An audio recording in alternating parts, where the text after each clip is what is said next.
नमस्कार फ्रेंड्स, मैं डॉक्टर अमित कुमार दुबे। आपका स्वागत है हमारे चैनल पे जिसका नाम है डॉक्टर अमित के दुबे।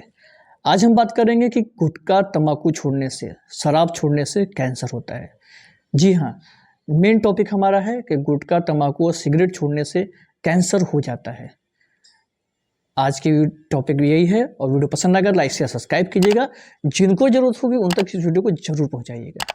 जैसे कि आप गुटखा जब छोड़ते हैं या तंबाकू या सिगरेट पीना जब छोड़ते हैं तो उस समय आपके मन में दुनिया भर के क्वेश्चन रहते हैं कि सर अब इसको छोड़ दिया है और अब क्या क्या होगा। तो जिस दिन से आप गुटखा तंबाकू या शराब या सिगरेट पीना छोड़ते हैं, अब आप तो खाली हो गए, क्योंकि जो जो समय आपका मिला, मतलब उस समय में, मतलब कि जिस समय जितना समय आप गुटखा चबाते थे, सिगरेट पीते थे, वो समय तो दिन भर का 2 से ढाई घंटा 3 घंटा आपका खाली हो गया। अब क्या करते हैं लोग कि इस समय में अपने आप को और अच्छा करने के लिए वो यूट्यूब पे सर्च करना शुरू करते हैं कि थोड़ा सा थकान महसूस हो रही है तो एक बार यूट्यूब पे सर्च करते हैं कि गुटखा छोड़ने के बाद थकान महसूस हो रही है तो क्या प्रॉब्लम है। अब यूट्यूब के बैठे महान रिसर्चर बाबा लोग, महान डॉक्टर्स लोग आपको ये सलाह देते हैं कि अगर थकान महसूस हो रही है, जीभ में झुंझुनाहट है, जीभ में घाव हो गया है, कुछ दिन से ये प्रॉब्लम है, कुछ दिन से गालों में घाव है और वो ठीक नहीं हो रहा है, तो कैंसर हो गया है। अब आप वही सोच लिए, अपने दिमाग में बैठा लिया कि ये सिम्टम्स तो इसने बताए हैं और ये चीज़ें मुझे हो रही हैं और अब कैंसर हो गया है, अब मैं क्या करूं। अब तो मैं गुटखा छोड़ दिया हूं, तंबाकू छोड़ दिया हूं, उसके बाद भी मुझे कैंसर हो गया है। वही आप अपने दिमाग में बैठा लेते हैं। अब होता क्या है कि जैसे कि आप गुटखा तंबाकू जब छोड़ते हैं तो आपने अचानक से अपने निकोटीन लेवल को कम कर दिया है, जिसमें आपके बॉडी में डोपामाइन जो बनता है वो उसका बनना आपके बॉडी में कम हो गया है बहुत अचानक से। मतलब वो जो 100% बन रहा था, छोड़ दिया, 0% हो गया। अब 0% जब होता है छोड़ने के बाद, तो उस कंडीशन में आपको लगता है कि कुछ भी नहीं बचा है। मतलब डोपामाइन क्या होता है, खुश करने वाले हार्मोन्स होते हैं, और आप अगर खुश करने वाले हार्मोन्स आपके बॉडी, मतलब खुश होने वाले हैप्पी वाले हार्मोन्स आपके बॉडी में नहीं बन रहे हैं, तो आपका मन अंदर से खुद ही दुखी लगेगा, खुद ही अजीब सा रहेगा, खुद दुखी दुखी सा आप महसूस करेंगे। तो अब ऐसा अगर बार बार दुखी दुखी से महसूस हो रहा है, बार बार ये प्रॉब्लम आपको लग रही है, तो फिर आप परेशान होते हैं, आप एंजाइटी में आ जाते हैं, आप स्ट्रेस में आ जाते हैं कि आप ऐसा है कि गुटखा छोड़ने से कुछ ऐसी अंदरूनी चीज़ें बदल रही हैं, कुछ चेंजेस मेरे बॉडी में आ रहा है। तो क्या करते हैं, चलिए हम यूट्यूब पे सर्च करते हैं।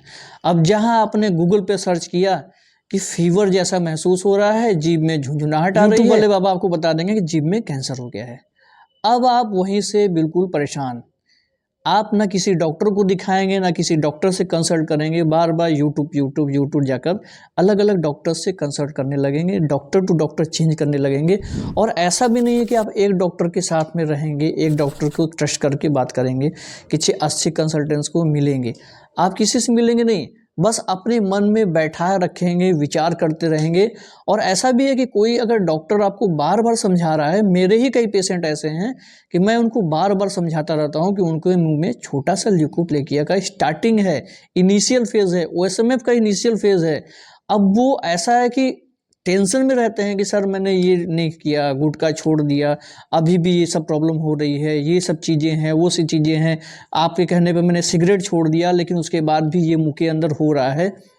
आप विश्वास नहीं करोगे, उनको होता कुछ नहीं है उसके मुंह में, लेकिन उनको कह कह के परेशान होने, डॉक्टर परेशान हो जाता है कि आपके मुंह में कुछ नहीं है, मोटिवेट कर करके परेशान हो जाता है। लेकिन आप अगर उनको ये बोलेंगे कि कुछ नहीं है आपके मुंह में, आपको कोई प्रॉब्लम नहीं है, लेकिन जो उनको ये बोलेगा कि आपके मुंह में आने वाले 2 महीने में कैंसर हो जाएगा, उनकी बात वो 100% मानते हैं।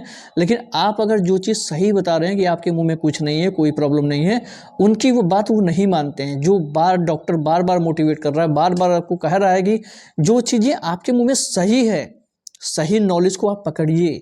क्योंकि देखिए, जैसे सिम्टम्स मैं आपको अपने वीडियोस में बताता रहता हूं कि गुटखा तंबाकू खाने के बाद अगर ये सिम्टम्स आपके मुंह में होते हैं या इस स्टेज पे आप पहुंचे हैं, तो आपको डरने वाली बात है या परेशान होने वाली बात है।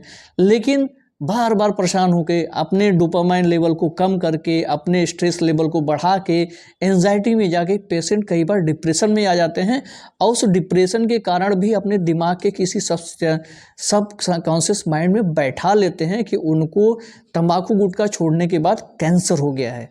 देखिए होता कुछ नहीं है। कैंसर पेशेंट को देखिए, जिस दिन गुटखा आपने छोड़ा, जिस दिन सिगरेट पीना आपने छोड़ा, उसी दिन से बैड हैबिट आपकी खत्म, आपके शरीर में गंदी चीजें जाना बंद, तो उसी दिन से आप बिल्कुल ठीक होना शुरू हो गए हैं।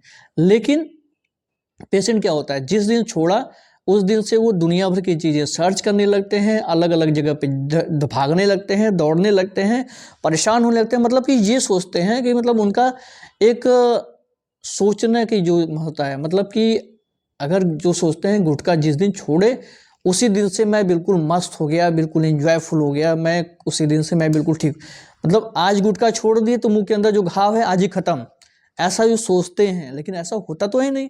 तो इसलिए फिर परेशान, फिर बार बार सर्च करना, बार बार परेशान होना, बार बार डॉक्टर से मिलना, बार बार चीज़ें करना। क्योंकि देखिए जो चीज़ आज गुटखा आपने छोड़ा है तो आज से आप बिल्कुल ठीक हो गए हैं, ये आप मान के चलिए। और धैर्य रखेंगे, स्ट्रेस नहीं लेंगे, क्योंकि बहुत सारे पेशेंट धैर्य रख करके, स्ट्रेस ना ले करके और ठीक हुए हैं, और आप भी ठीक होंगे। इसलिए किसी भी प्रकार से डरने वाली बात नहीं है। गुटखा, तंबाकू, सिगरेट जिस दिन से आप छोड़े हैं उसी दिन से आपका कैंसर आपसे लाखों स्टेज दूर है। अब ये नहीं कि स्टेज 1 का कैंसर हो गया है उसके बाद आप गुटखा, तंबाकू छोड़ रहे हैं और आप कह रहे हैं कि अब तो मैं कैंसर से ठीक हो जाऊंगा। बस समय रहते अपने आप को ठीक करना है। आज की वीडियो में इतना ही। आने वाली वीडियोज में नए नए टॉपिक बात करेंगे, जिसके लिए हमारे चैनल को सब्सक्राइब कर लीजिए। नमस्कार, जय हिंद, जय भारत।